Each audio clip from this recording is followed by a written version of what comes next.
Okay guys, we're back for part 2 of this video. We're going to be doing some lower chest. You got to do the lower chest also. Very, very important. They're connected. You see the upper part of the chest, if you work that area, you can prevent the chest from sagging. But even though you work that muscle, because this muscle has to be tight. This is what keeps everything up. Even though you work this muscle is nice and tight, you don't want this part to be too drooping. You need this part to also be toned up. So, and as we're getting older, everything just goes. Everything just starts sagging, and you have to try to correct it. Well, those who wish to correct it. If you keep things intact, you won't have to worry about those things. So we're gonna do the lower chest, and again we're using dumbbells. Here we go.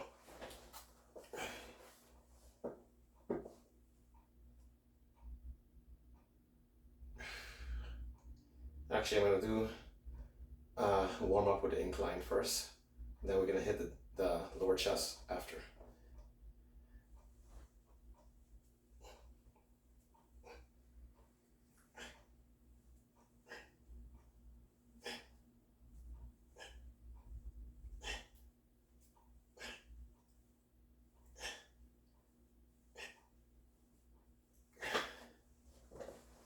Yeah, so you got a little warm up going there, and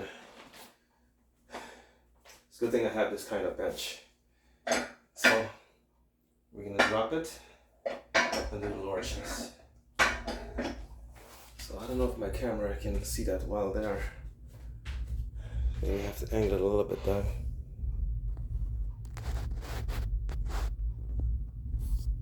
Okay, yeah, we got it. So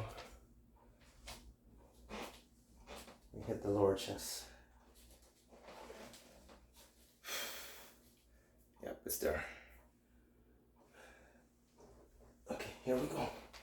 Lower chest. Maybe it's just too far away, but hopefully you can see my form and everything.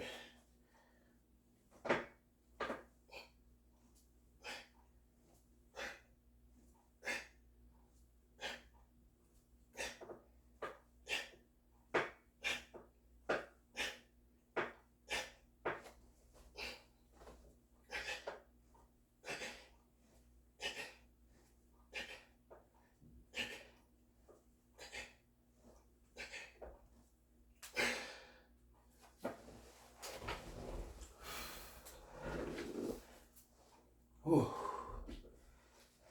Ooh, I am sweating already.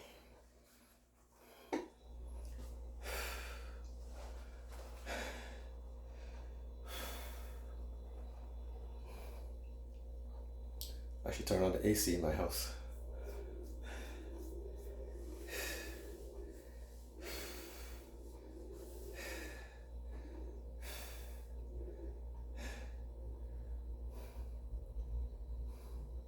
Better yet, just open the windows.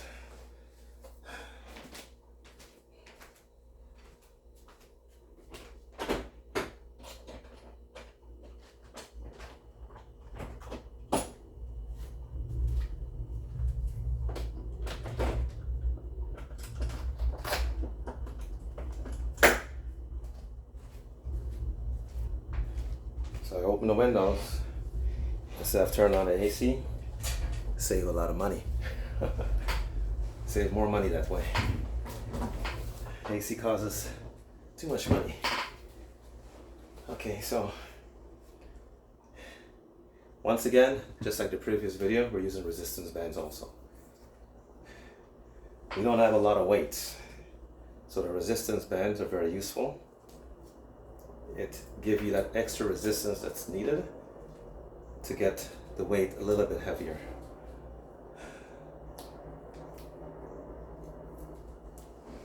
Okay, here we go.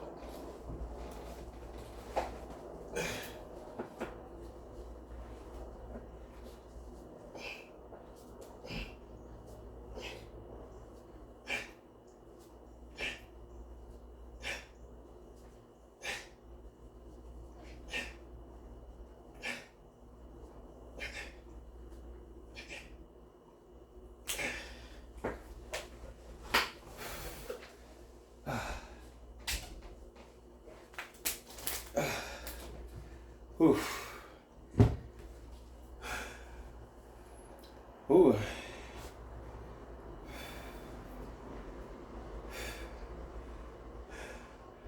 Traveling over the past few months, guys, I've lost a lot of weight. A lot of weight. When I left Canada, I weighed 165 pounds. I'm not a very big person. Listen to the number of weights you heard. Actually, I've never been over 200 pounds before, never. Even in the off season when I was competing. The heaviest I ever gotten was 192. And when I got to 192, I was actually in the hospital with high V stuck all over me because I dehydrated too much for a contest, and I ended up in the hospital trying to replace fluids in my body. But I've never been over 200 pounds, so I have no clue what it's like. But the heaviest, my body weight related to contest weight is always between roughly around maybe 10 pounds more than the contest weight, because I competed as a middleweight, and not the heavier end of a middleweight.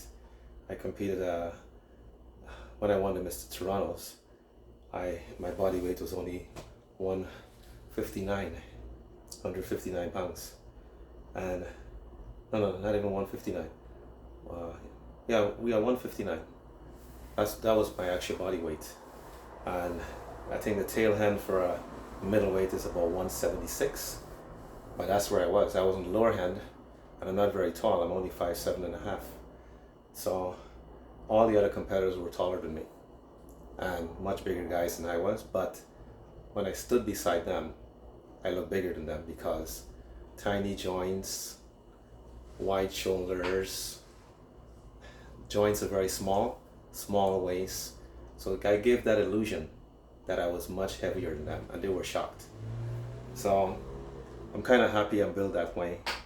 But these guys, all of them were in the upper end of the weight class. So they were very heavy. And I'm sure some of them, their body weight in the off season is over 200 pounds. But I've never been there. So I try to keep things balanced. I've known, when I was competing, I was known for having great balance and just enough mass to match my physique. So balance is better than just having just outrageous body parts, which I don't. So, but I like the way I'm shaped.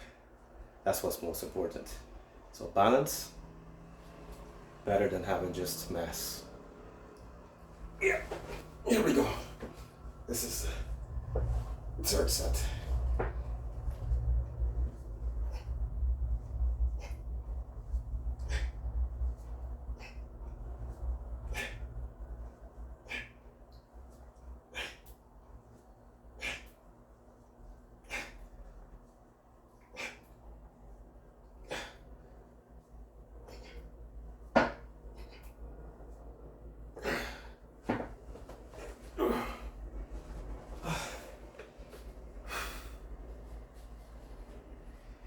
Yeah, so that feels good. So the downfall of having such small joints is that injuries can come much easier, especially when you're trying to lift a lot of weights, and those little tiny joints can't handle such pressure, can result in some serious injuries. And that's the downfall for me. I had a lot of injuries because I was strong, but my joints too small to handle such weights. And plus my ligaments, genetically, my ligaments aren't as strong either. So I end up having a lot of ligament injuries. Even though I warmed up, it still happened.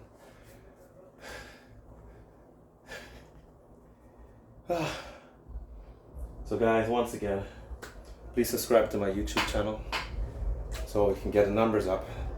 So I'll be making some live videos. It's my goal to get over 1,000 subscribers. That's when you hit 1,000 subscribers, just a little over. When you do a live video, everyone sees it, not just the numbers below. Because right now I'm only quarter of the way of my subscription. And if I do live videos, that's just who's gonna see it. I want everyone to see the video, so it'd be great. I'd be very grateful for your support. So we're gonna do the final set. And again, we're using resistance bands.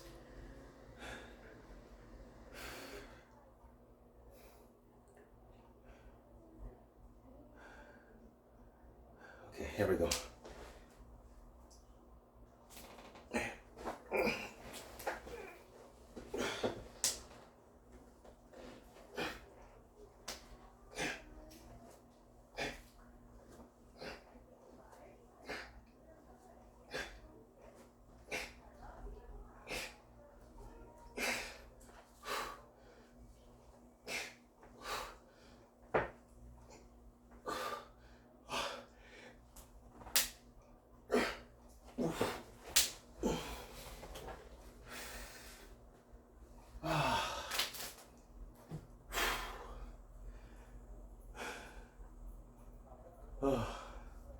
Okay guys, that's it. My chest is pumped. So that's how you can work the chest using resistance bands and your dumbbells. If you don't have heavier weights, these guys come in very handy. And again, when you're using resistance bands, be responsible. Always check the bands along the edges, as I said in previous videos, and you will feel your hands will get stuck into the little groove, and you can pull that band and you can see the tear is there. They're not perfect, but they work. You just got to take care of it. Okay guys, that's it. I'm out of here. Don't forget to subscribe, and I'll catch you guys in the next video. Bye.